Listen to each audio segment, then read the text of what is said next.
चारू एक simple middle class family में रहती थी।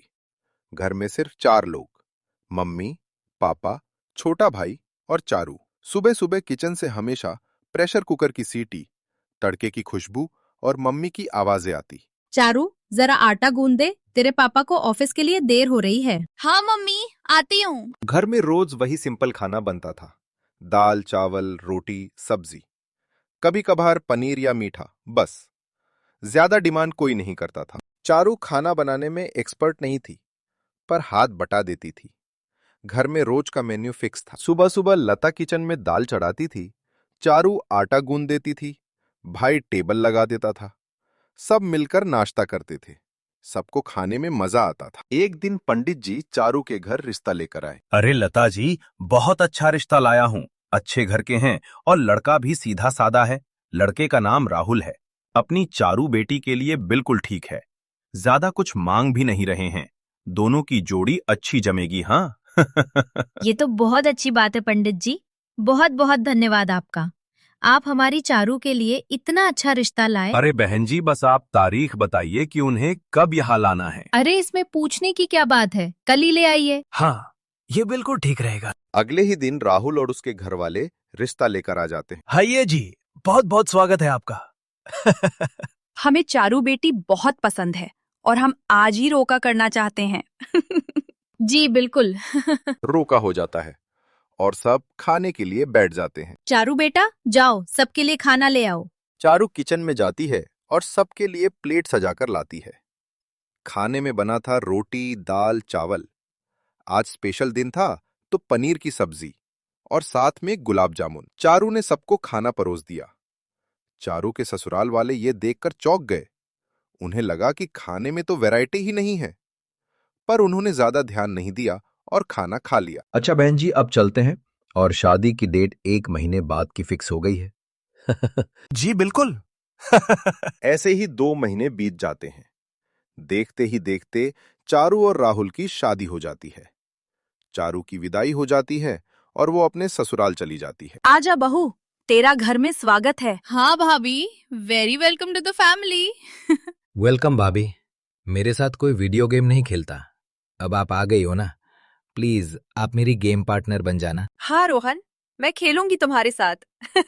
अरे हाँ, अब बहू को अंदर तो जाने दो। चारू बहुत थक गई होती है तो वो अपने रूम में जाकर सो जाती है। अगले दिन चारू की पहली रसोई होती है तो वो रेडी होकर किचन में पहुंच जाती है, जहां उसकी सास और ननद पहले से खड़े होते हैं। अरे बहू, तू आ गई। चलो अच्छा है, आज तेरी पहली रसोई है। चल कुछ अच्छा सा बनाकर खिला दे। हाँ भाभी, मस्त खाना बनाना कि सबके होश ही उड़ जाएं। हाँ बिल्कुल दीदी और मम्मी जी। मैं सोच रही थी कि आज खाने में दाल रोटी चावल और साथ में हलवा और थोड़ी खीर बना दूं, क्योंकि स्पेशल ओकेजन है। क्या बस इतना सा ही? अच्छा, तो मैं एक मिक्स वेज सब्जी भी बना लेती हूँ। फिर तो ठीक रहेगा ना मम्मी जी? यहाँ सबकी पसंद का खाना बनता है रोज, और वो भी पूरे 50 आइटम। आपको सबसे पूछना होगा पहले कि उन्हें क्या खाना है, और फिर जो भी वो बोले वो आप बना दीजिए। पर 50 आइटम खाएगा कौन? हम तो इतने से लोग हैं। अरे सबको जितना खाना है खा लेंगे, फिर किसी को दे देंगे। पर अरे परवर छोड़, मेरे लिए तो तू chole bhature, garlic naan with malai kofta और ग्रीन चटनी बना देना। और भाभी, मेरे लिए आप इटालियन स्टाइल पास्ता, पिज्जा और साइड में आइस टी और एक चॉकलेट शेक। अच्छा ठीक है। भाभी, मेरे लिए आप गोलगप्पे, पाव भाजी, वड़ा पाव और चूरचूर नान विद मटर पनीर बना देना प्लीज। आज मेरा थोड़ा लाइट खाने का मन है। जी देवर जी। बहू, मेरे लिए आज प्रॉपर दाल बाटी चूरमा बना देना। बहुत मन है खाने का। और हाँ, मिर्ची की टिपोड़े मत भूलना। जी पापा जी। अरे चारू, मुझे लेट हो रहा है, तो तुम मेरे लिए dosa, Khamman dhokla with coconut chutney, fried idli बना दो बस। सब अपने अपने खाने के ऑर्डर देकर किचन से चले जाते हैं और चारू का सर चकरा जाता है ये सब सुनकर। चारू हिम्मत करती है और खाना बनाना शुरू करती है। हे भगवान, ये कैसे है मेरे ससुराल वाले?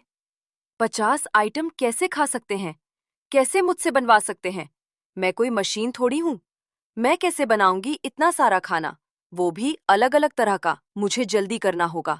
आज मेरी पहली रसोई है। चारू खाना बनाती है और उसे सारा खाना बनाते बनाते शाम हो जाती है। अरे बहू, अब ला भी दे।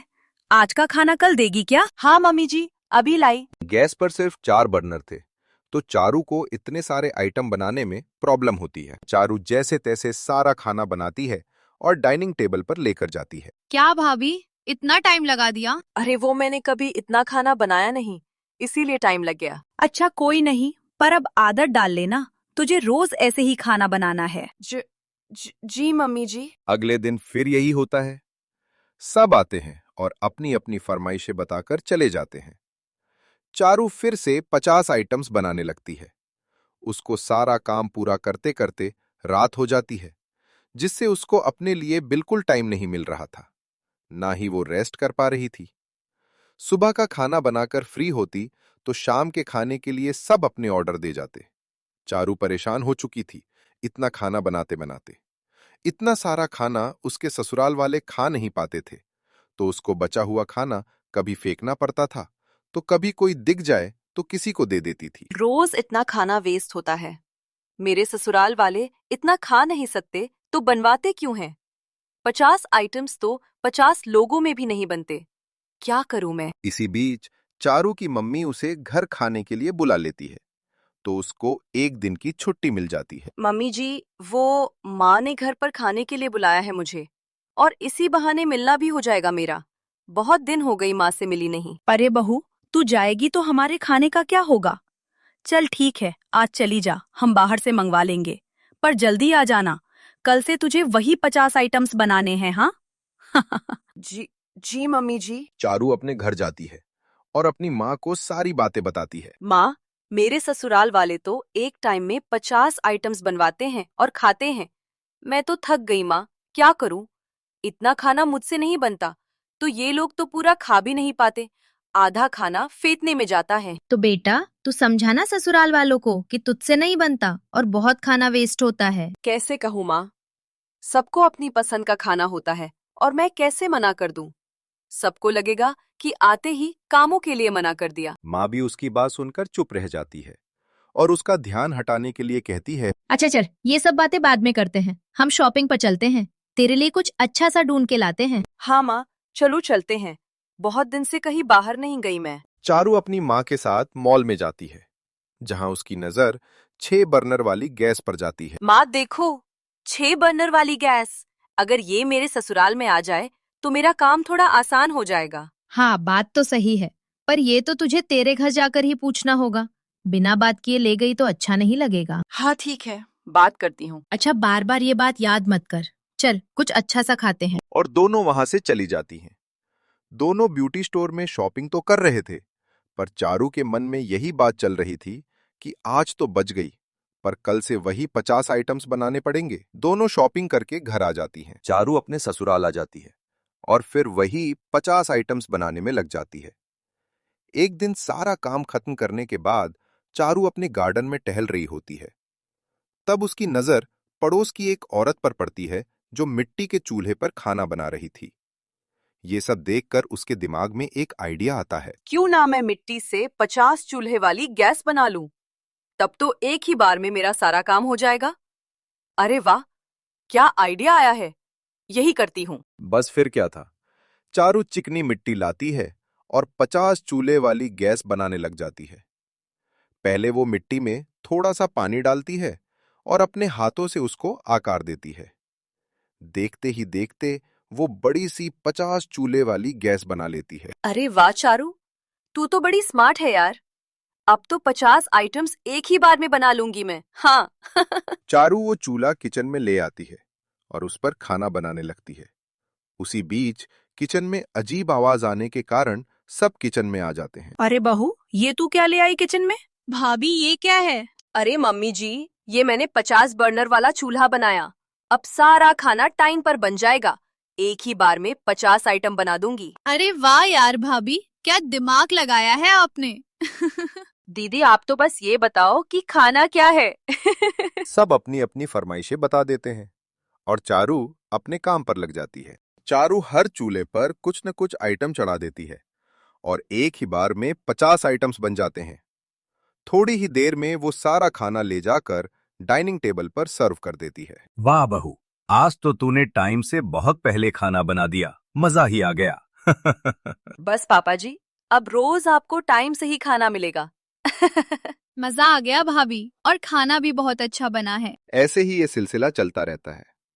चारू नीचे के चूल्हों पर तो खाना चढ़ा देती थी, पर ऊपर के बर्नर तक जाने में उसे दिक्कत आ रही थी।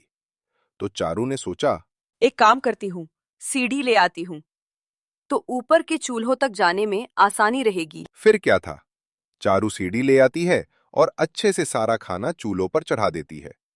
इसी बीच राहुल किचन में आता है और चारू को सीढ़ी पर देख के कहता है, अरे चारू, ये तुम क्या कर रही हो? गिर जाओगी। अरे राहुल जी, वो ऊपर चढ़ने में दिक्कत आ रही थी तो मैं सीढ़ी ले आई। देखिए, अब आराम से खाना बन रहा है। अरे पर तुम गिर गई तो लग जाएगी। और ये इतना धुआं क्यों हो रहा है किचन में? वो तो इतने सारे चूल्हे एक साथ जल रहे हैं तो थोड़ा धुआं हो गया ही। इसे थोड़ा नहीं कहते चारू। अरे आप बैठिए ना टेबल पर, मैं जल्दी से खाना लाती हूँ। राहुल चला तो जाता है, पर उसे चारू की चिंता रहती है। राहुल इस बारे में अपनी मम्मी से बात करता है। मम्मी, चारू सीढ़ी लगाकर 50 चूल्हों वाली गैस पर खाना बनाती है। मुझे लगता है कि उसे मना कर देना चाहिए, नहीं तो उसे लग भी सकती है। अरे राहुल, वो संभाल के ही करती है, और कोई बच्ची थोड़ी है जो गिर जाएगी। तू चिंता मत कर, बहुत समझदार है बहू। माँ राहुल की बातों पर ध्यान नहीं देती और वहां से चली जाती है। ऐसे ही चारू एक दिन किचन में सीढ़ी पर चढ़ के 50 आइटम बना रही होती थी। हर बार की तरह उसको ऊपर वाले चूल्हों पर खाना बनाने में तकलीफ आती है। किचन में काफी धुआं होने की वजह से चारू को कुछ सही से दिखता भी नहीं है। तो वो जैसे ही सीढ़ी पर चढ़ती है, उसका पैर फिसलता है और वो अचानक से नीचे गिर जाती है, जिसकी वजह से ऊपर रखे आइटम में से तेल और गरम सामान उसके ऊपर गिर जाता है और उसकी स्किन जल जाती है। आउच! उई माँ, लग गई। आउच! यह आवाजें सुनकर सारे घर वाले किचन में आ जाते हैं और चारू को ऐसे गिरा हुआ देख उसको जल्दी से हॉस्पिटल लेकर जाते हैं। हॉस्पिटल में चारू की मरहम पट्टी कर दी जाती है और उसको आराम करने के लिए बोला जाता है। साइड में खड़े घर वाले चारू की ऐसी हालत देखकर बहुत शर्मिंदा थे। उन्हें पता था कि ये सब उनकी 50 आइटम की फरमाइशों की वजह से हुआ है और तभी उन्होंने सोच लिया था कि अब 50 आइटम नहीं बनेंगे और घर में हमेशा सिंपल खाना बनेगा। इसी बीच राहुल अपनी माँ से कहता है, मैंने कहा था ना मम्मी कि ऐसे सीढ़ी पर चढ़ के खाना बनाना खतरनाक है। आपने मेरी बात नहीं सुनी। देखो क्या हुआ है। अरे बेटा, मुझे बिल्कुल नहीं पता था कि ये सब हो जाएगा। मैं बहुत शर्मिंदा हूँ, मुझे माफ कर दे बेटा। थोड़ी देर बाद चारू हॉस्पिटल से डिस्चार्ज हो जाती है तो वो सारे उसको घर ले जाते हैं। अगले दिन चारू जैसे ही किचन में खाना बनाने आती है तो वो देखती है कि उसकी सास और ननद पहले से ही कुछ न कुछ बना रहे होते हैं। अरे मम्मी जी, दीदी आप क्या कर रही हैं? मैं बनाती हूँ ना। अरे बहू, कैसी बातें कर रही है? अभी 2 दिन भी नहीं हुए तुझे गिरे हुए और तू किचन में आ गई। हाँ भाभी, आप रेस्ट करो। पर आप दोनों 50 आइटम्स कैसे बनाएंगे अकेले? बहू, अब हमने सोच लिया है कि घर में रोज सिंपल खाना बनेगा, जैसे तेरे घर में तू बनाया करती थी, और हम तेरी मदद भी करेंगे। रोज सिर्फ दाल, चावल और रोटी बनेगी और स्पेशल ओकेजन्स पर पनीर या बस एक दूसरा आइटम। हमारी वजह से तुझे परेशानी हुई, हमें माफ कर दे बेटा। नहीं मम्मी जी, ऐसा मत कहिए। चल अब तू रेस्ट कर, 2-3 आइटम ही हैं, हम बना लेंगे। अब चारू के ससुराल में बस सिंपल खाना बनता था और सब मजे से खाते थे।